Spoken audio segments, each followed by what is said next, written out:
Hello, this is Skylit Lake reading Icarus by Marble Glove. Chapter 5. A Hesitation. Dearest Hermione, your father and I discussed the hypothetical situation you asked about in your last letter, but neither of us are really sure how to advise you. Few things in life are cut and dry, and I feel obliged to point this out. Your description was rather vague. It's obvious that you're troubled by it though, and so we will do our best to advise you. What do I do now? Hermione realized she had made a miscalculation in her original analysis of the situation. She had picked up her pseudonym to remind herself that really this correspondence could not last forever. Eventually, she was going to plummet into an unforgiving ground. She had known that and accepted that eventually she would have to face the consequences of her actions, whatever those consequences were. What she had not considered was the fall itself, the point in time when she was losing control but could still make some effort to do something. If only she knew what she should do. The point where she was no longer in control, but she hadn't hit the ground yet. It was maddening. There's too much information to analyze. Her research, as advanced and complex as it was not the simplest thing about her correspondence. She paced back and forth. What do I do? The turning point had been responding to Dumbledore. Suddenly, keeping track of who knew what, using what terminology, became infinitely more complicated. The Dark Lord knew all her research, including the fact that it was based off Muggle science. He did not know that she was also corresponding with Dumbledore and getting further information and advice from him. Dumbledore, on the other hand, knew all the findings of her research, but did not know that it was originally based on the Muggle discovery of DNA. So she had to be careful not to use any Muggle terms when corresponding with him. However, he did not know that she was also corresponding with the Dark Lord, and thus she was getting further information and advice from him. In the little triangle of research she had created, each person had different motivation, each person knew different subsets of the truth, and each person was trying to achieve something different. Keeping up with it all was surely going to drive her mad. Hermione threw herself into a chair and wrapped her arms around herself. She didn't know what to do. She just wanted the end to happen. Whatever was going to happen to her, have it happened already. On the other hand, she wasn't willing to just give up. She sniffed and wanted to throw something. She was only 18. Somebody should come and tell her what to do. She didn't know what to do. What to do. You are a bright girl with a strong moral code. I know, but you are also very curious, and that is not always a good thing. If you are afraid of succumbing to temptation, the best advice I can give you is for you to find someone you trust and tell them everything. Let their moral sense help support yours. Sometimes the person being tempted doesn't have the perspective needed to know when they are falling and when they are standing firm. Find a friend who is not being tempted and allow that friend to guide you. I would also point out that if you are breaking some rule, and I have the distinct impression that you are, then you are much more likely to be forgiven if you confess before being forced to it. It is a fact of life that the first person to tell their story is generally the one who is believed.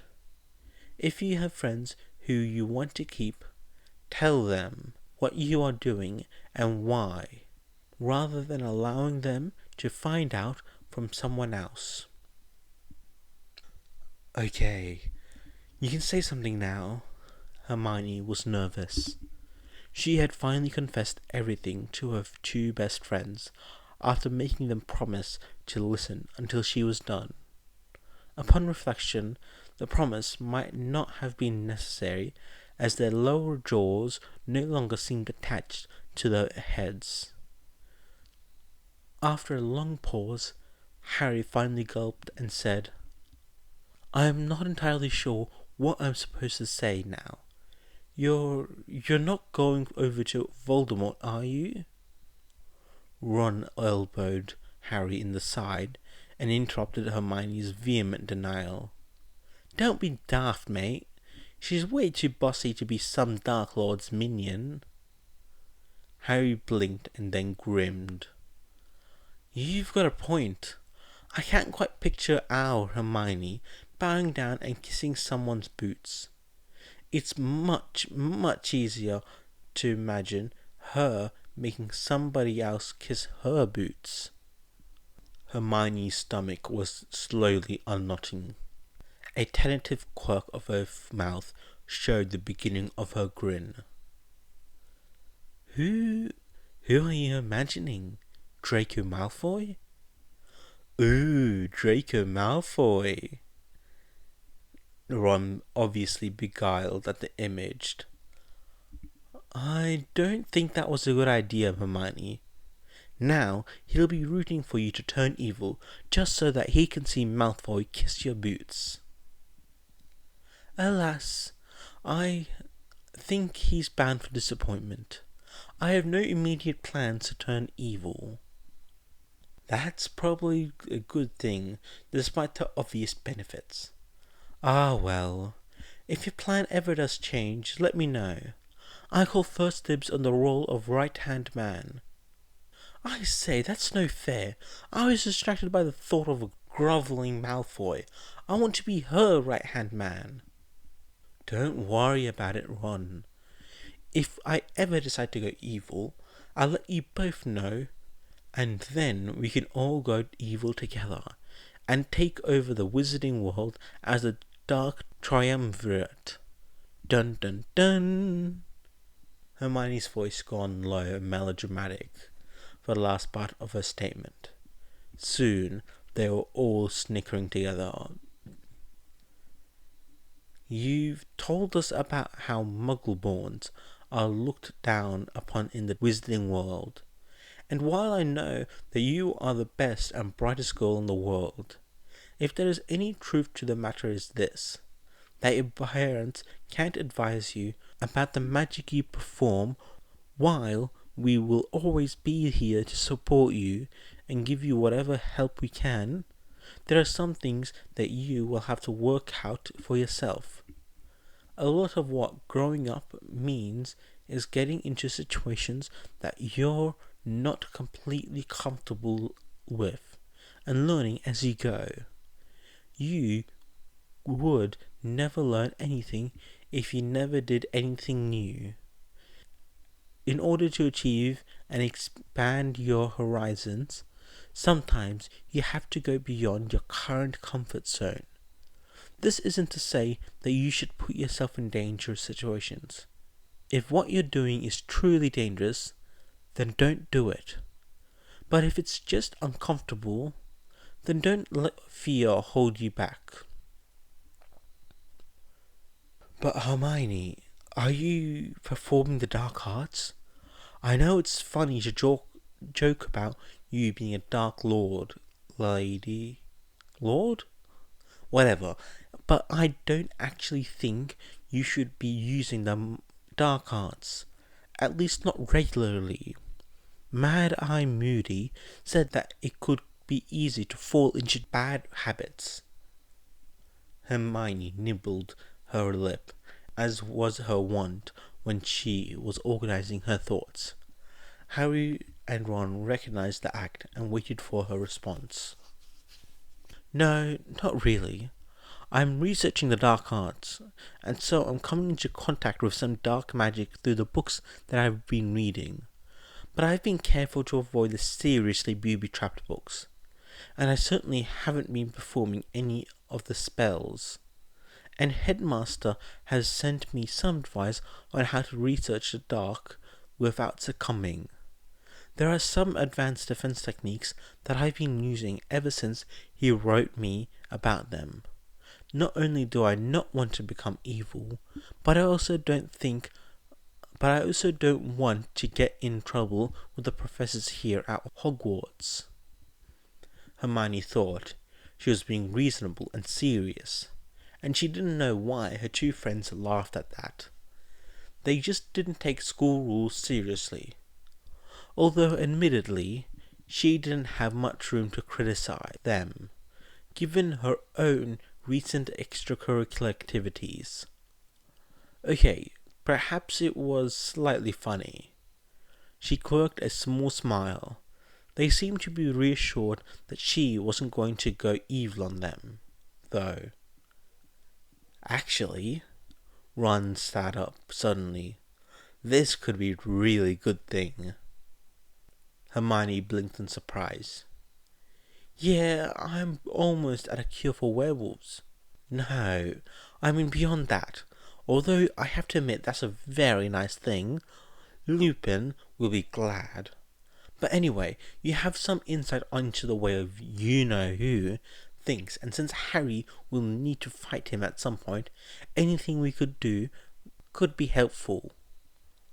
Harry sighed. Just what I need. More insight into the mind of a psychotic killer. After all, the trouble I went to in order to stop sharing mental spaces. Ah well. He spoke half mockingly, but half serious. Ron's right. Let's see what we can figure out. Well, there's not much personal information there.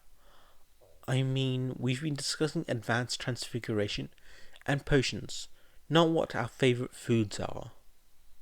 That earned a snort of laughter from Harry. But I'll show you what I've got.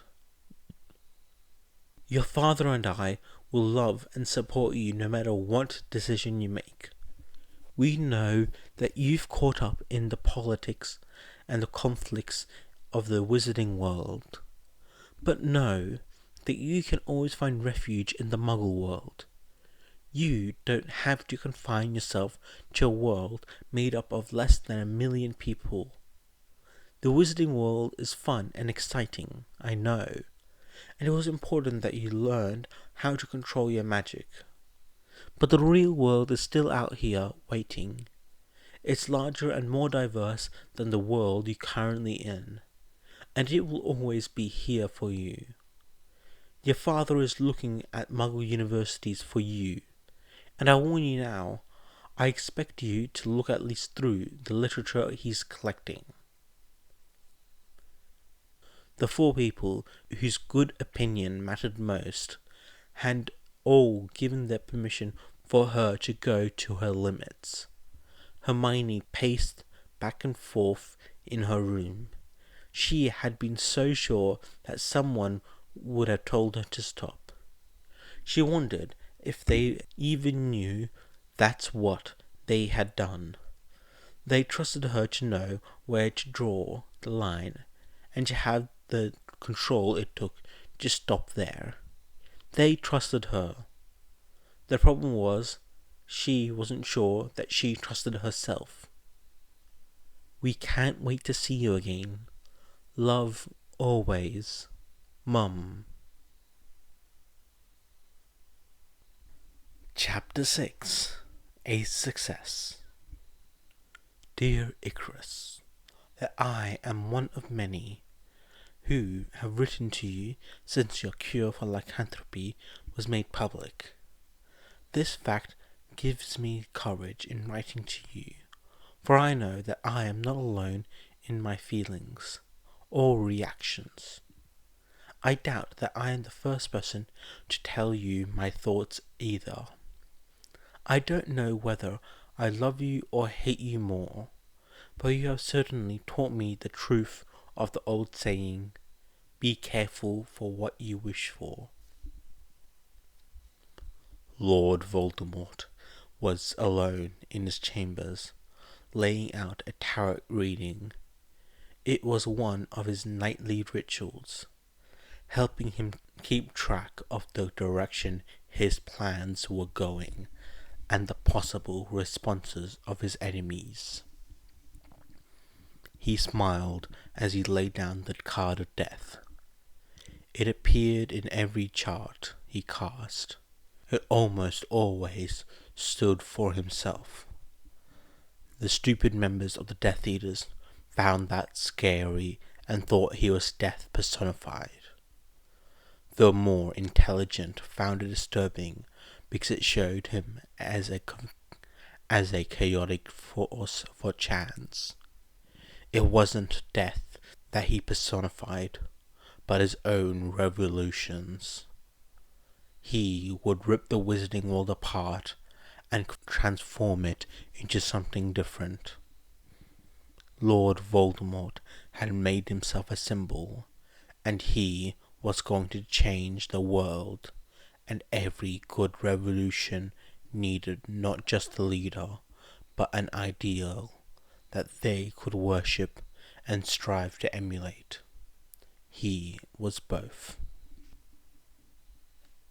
You have offered me my greatest wish, a cure from being a werewolf, a cure that did not involve my death. I have longed for such a cure for nigh on 30 years, and now a nameless man, working with the enemy of the wizarding world, has offered it to me, and to all those similarly afflicted. I am in your depth, whether I accept your offered cure or deny it. I am in your depth for what you have offered. As he laid down the next card, he thought of Icarus. Lord Voldemort thought with some fondness of his dear correspondent. Although Icarus was a masculine name, he had come to think of Icarus as a female, using the feminine article in his own thoughts. Young and feminine, but with an immense power that she did not understand. Yet. Had she begun to realize that the sense of purpose that seemed to radiate from her letters could easily seduce followers to her command? Her discoveries would leave debtors in her wake. Few people have a real sense of purpose, and they would do anything to get one. That was, after all, the secret of his own success.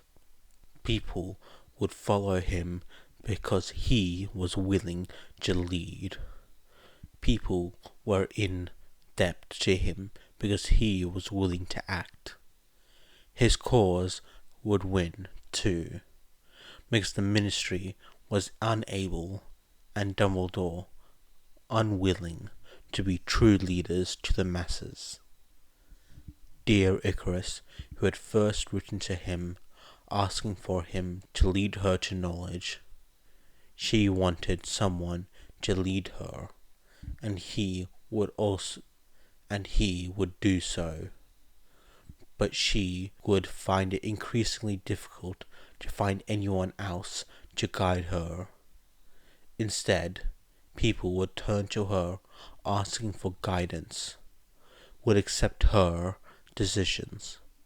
Even when she hesitated, her certainty of purpose was still stronger than most when they were at their most decisive. Any doubts she had merely marred the surface of her certainty rather than be dry rot that inflicted so many. As she grew stronger and more confident in herself, she tied herself with even tighter bonds to his leadership. If she wanted to lead, it would be by him alone, and she would bring with her all who had been caught up in her sphere of influence. I am weak, for I have deepened my depth to you by accepting. I am no longer a werewolf. I performed the cure with the help and supervision of Professor McGonagall and Headmaster Dumbledore. Your cure worked, and I have walked under the light of the full moon as a man for the first time in my adult life. I find myself smiling and enjoying a freedom I had thought never to have, for all that I fear what this freedom shall ultimately cost me and mine. Through my fear I smile. People wanted to be sheep. They wanted to be told what to do. Then they did not have to think about it. He had gained followers without even trying, and they never questioned him, even when he did something damn foolish. He made an effort to be scary, but it wasn't fear that kept them quiet, or at least not fear of him. They wanted him to be perfect and all-powerful, and they feared that if they questioned him, they might discover he was not. Every foolish thing he had ever done, they explained away as him having deeper motivations than they could see or understand. But certainly never was a mistake.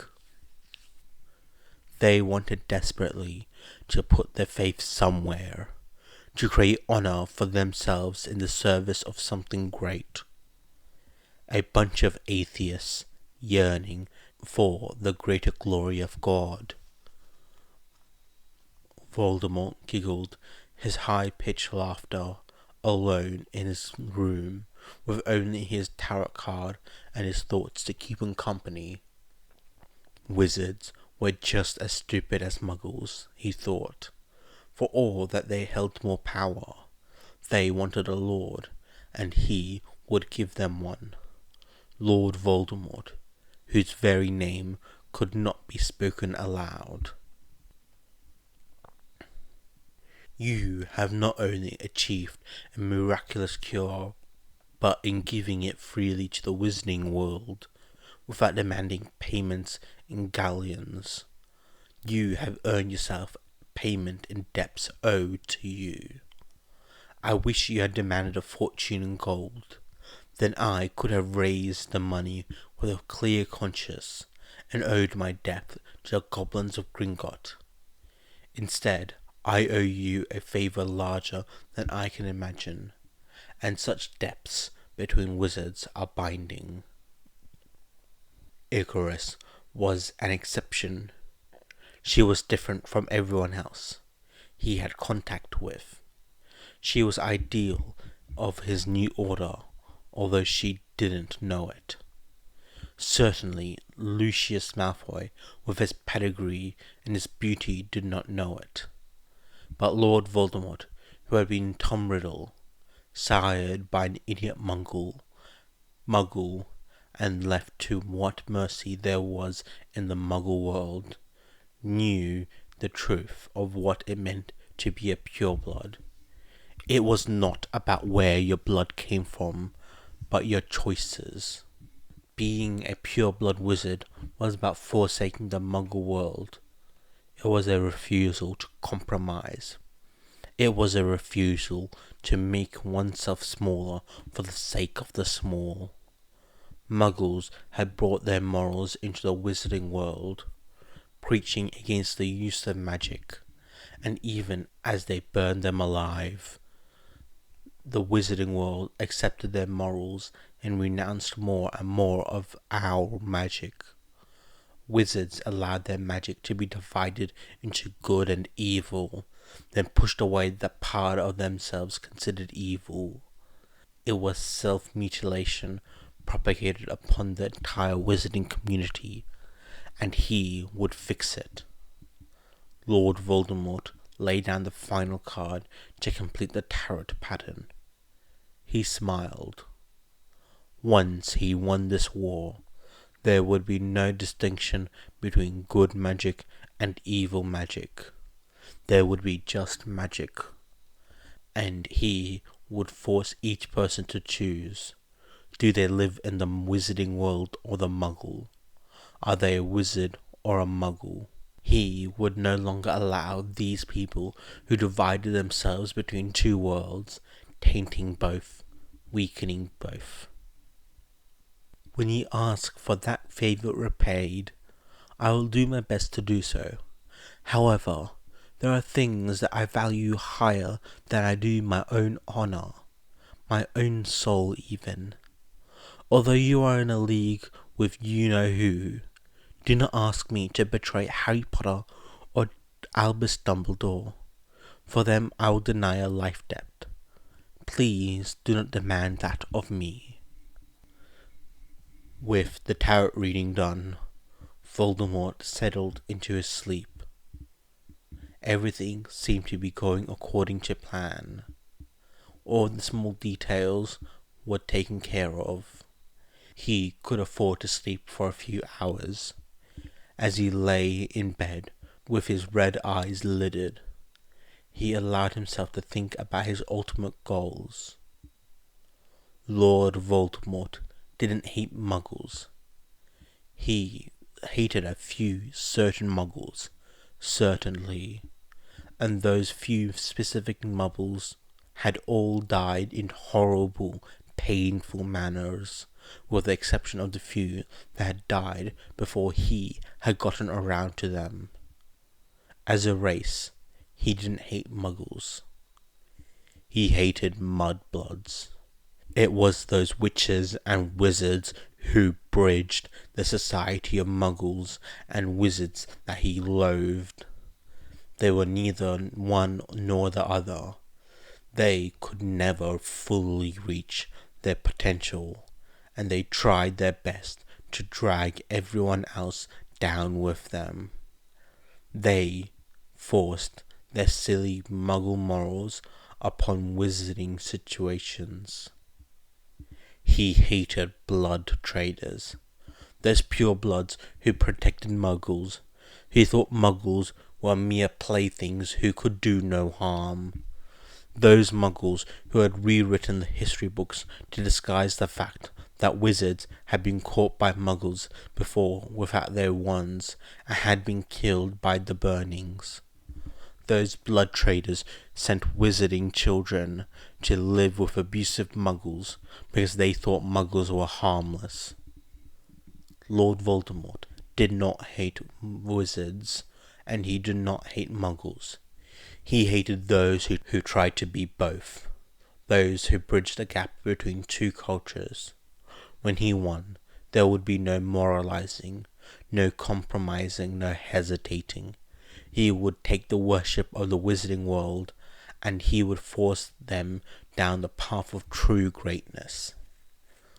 Lord Voldemort had given up much in this war, but he knew he would win, because in the end, his followers were more powerful, and his enemies sabotaged their own efforts because of their silly, silly morals. With such thoughts in his head, the Dark Lord drifted off to sleep. I bless you with all my heart for what ye have given me, and I curse you with all my heart for what ye have made me give you. Yours truly, Remus Lupin, former werewolf.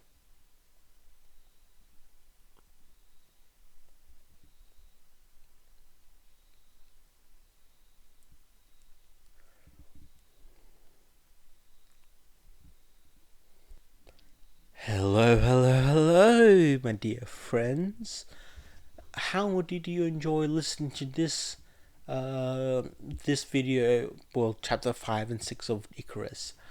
I hope you liked it. This is a lot of just this one was like,